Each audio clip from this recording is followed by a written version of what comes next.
Povo de Deus, a paz do Senhor Jesus. Tudo bem, meu querido? Tudo bem, minha querida? Vamos para mais uma mensagem da parte de Deus para o seu coração. Com essa mensagem, o Senhor vai levantar a sua vida espiritual, te dar ânimo, força e vigor.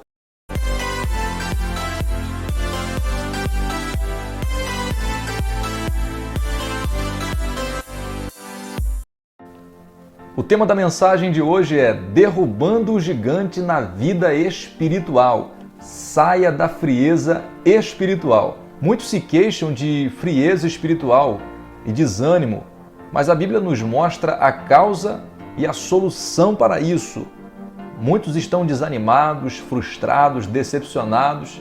Alguns pararam de caminhar, outros pararam de frequentar a igreja e reclamam de preguiça ou desânimo ou até mesmo de frieza espiritual. Não tem ânimo para orar, não tem ânimo para ler a Bíblia, não tem ânimo para caminhar para a casa do Senhor. Mas afinal de contas, aonde está o problema? Quem é o culpado e como resolver este problema de frieza e desânimo espiritual? Tudo isso nós vamos ouvir na mensagem que Deus preparou para o nosso coração hoje. A Bíblia diz no Evangelho de Mateus, capítulo 24, versículo 12, que por se aumentar a iniquidade, o amor de muitos se esfriariam. Então, o primeiro ponto que eu gostaria de destacar nessa mensagem é que muitos estão frios, desanimados por conta do acúmulo de iniquidade. Mas, afinal de contas, o que é iniquidade? Iniquidade é aquele pecado oculto, aquele pecadinho de estimação, aquele pecado que você não confessa ou que a pessoa não confessa. A pessoa acaba se acostumando com o pecado, convivendo tanto com aquele pecado que aquilo torna-se uma coisa natural. Um exemplo, tem pessoas que mentem com tanta facilidade que aquilo ali já se torna natural na vida da pessoa. A mentira se torna natural, ou seja, e nós sabemos que a mentira é um pecado. E quando esse pecado da mentira ele se torna comum na vida de uma pessoa, torna-se então uma grande iniquidade. E a Bíblia diz que por aumentar a iniquidade, o amor de muitos se esfriaria. Então o que nós entendemos com a palavra do Senhor é que quanto mais iniquidade, ou seja, quanto menos você confessar o pecado e se arrepender, a tendência é se esfriar. Então as pessoas acabam se esfriando, desanimando, tentando encontrar culpados, mas na verdade, o culpado é exatamente a pessoa que está na frieza espiritual. Vejamos o que diz a Bíblia lá no livro do profeta Isaías, capítulo de número 59, versículos 1 e 2. Eis que a mão do Senhor não está encolhida para que não possa salvar, e nem o seu ouvido agravado para que não possa ouvir. Mas as vossas iniquidades fazem divisão entre vós e o vosso Deus, e os vossos pecados encobrem o seu rosto de vós, para que não vos ouça. Então veja bem, meu querido e minha querida, a Bíblia diz que as mãos do Senhor não estão encolhidas para que não possa salvar e nem o seu ouvido agravado para não poder ouvir. Deus está o tempo todo com as mãos estendidas sobre a nossa vida e o seu ouvido atento para ouvir as nossas orações e o nosso clamor. Mas então por quê? Qual é o motivo de muitas das vezes o Senhor não nos ouvir e sentirmos essa distância ou esse distanciamento de nós e o nosso Deus? Está aqui na palavra do Senhor. Mas as vossas iniquidades fazem divisão entre vós e o vosso Deus.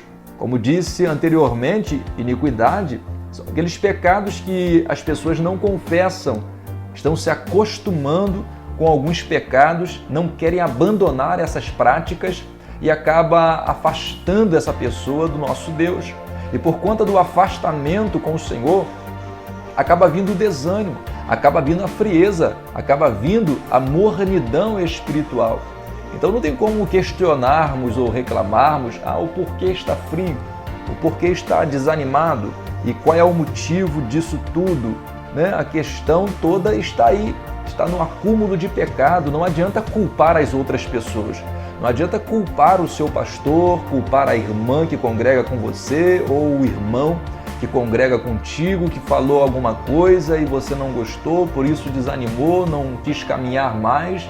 Nós temos que assumir a responsabilidade. Estamos vivendo numa geração em que está imperando a síndrome de Adão e Eva. Como funciona isso? A síndrome de Adão e Eva é aquela síndrome onde um aponta para o outro e ninguém assume a responsabilidade. Lembra quando Adão e Eva comeram o fruto que não deveriam comer? A Bíblia diz que o Senhor apareceu e quando o Senhor aparece a eles, pergunta o que aconteceu. E de repente Adão questiona e fala assim: Senhor, foi a mulher que tu me deste. Aí quando Deus se dirige à mulher chega e fala: Senhor, a serpente me induziu a isso. Ou seja, os dois estavam errados. Era tão somente confessar o pecado, assumir a culpa, assumir o erro, pedir perdão que Deus, por sua infinita misericórdia, iria perdoá-los. Mas é muito mais fácil encontrar um culpado. É muito mais fácil apontar para alguém. É muito mais fácil dizer que não fomos nós e querer encontrar a causa, o motivo, a razão ou até mesmo a circunstância que nos levou a fazer aquilo ali. Mas a Bíblia também ela nos mostra algumas soluções para resolver essa questão da frieza e essa questão do desânimo.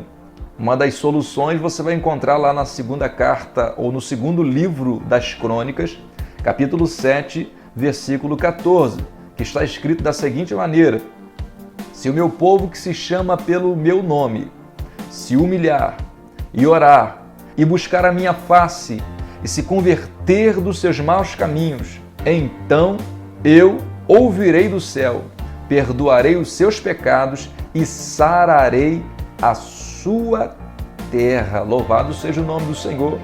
Então nós vemos nesta palavra, nesse versículo, que para a gente alcançar o favor de Deus e Deus nos ouvir novamente, precisamos nos converter dos maus caminhos, confessar os pecados, pedir perdão, voltar ao Senhor, que o Senhor mais uma vez vai nos ouvir, vai nos atender e vai nos receber novamente.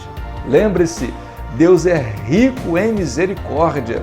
Outro texto muito interessante está lá em Jeremias, livro do profeta Jeremias, capítulo 29, versículo 12 e o versículo 13, que diz assim: então me invocareis, e ireis e orareis a mim, e eu vos ouvirei.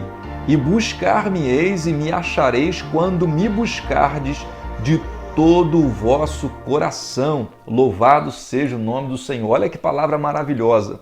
O Senhor nos garante, nos promete que iremos encontrá-lo se buscarmos de todo o coração. O que isso quer dizer? Isso quer dizer que quando buscarmos a presença do Senhor, não podemos estar com o pensamento dividido.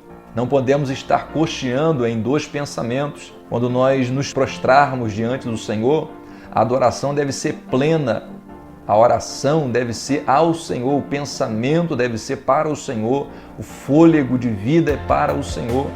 Não adianta nos reunirmos na presença do Senhor, o corpo está presente, mas a mente está lá fora. Quantos vão à casa do Senhor, sentam nas poltronas, nos bancos da igreja ou da casa do Senhor, participam de cultos de algumas horas, 2, 3 horas de culto, mas em momento nenhum conseguem entrar na presença do Senhor, em momento nenhum conseguem buscar a presença do Senhor de todo o coração e saem vazias e até mesmo murmurando e reclamando dos cultos, dizendo que o culto não foi como deveria ser. Querido e querida do Senhor, o culto quem oferta somos nós.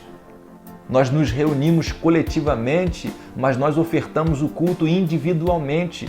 E quem determina se o culto foi bom ou ruim é o nosso Deus. O culto não é para o homem, o culto é para Deus. Então, todas as vezes que nos reunirmos na casa do Senhor e não buscarmos o Senhor de todo o coração, iremos nos frustrar. Mas quando nos entregamos a Ele, espírito, alma e corpo, plenamente conservados, irrepreensíveis para o Senhor, o nosso Deus derrama sobre nós a sua graça, o seu favor, o seu perdão, a sua misericórdia, nos alcança, o seu Espírito nos renova e nós saímos transformados da presença do Senhor. Como derrubar esse gigante, esse valente da área espiritual, da sua vida espiritual, da frieza da sua vida espiritual? Como derrubar o gigante da frieza, o gigante do desânimo, da mornidão? Como derrubar Primeiro, querido, livre-se das iniquidades, dos pecados ocultos, não confessados.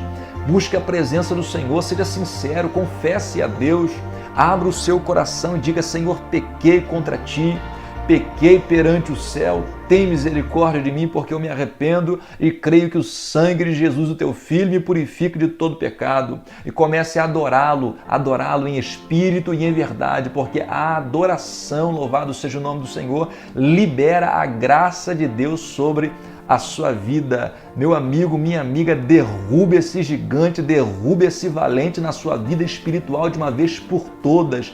Se levante agora no nome de Jesus, tome uma atitude, busque o Senhor em oração, meditação na palavra, jejum, faça a tua parte e eu tenho certeza que Deus, Ele sempre fez e vai continuar fazendo a parte dele na sua vida, te abençoando rica e poderosamente. Amém?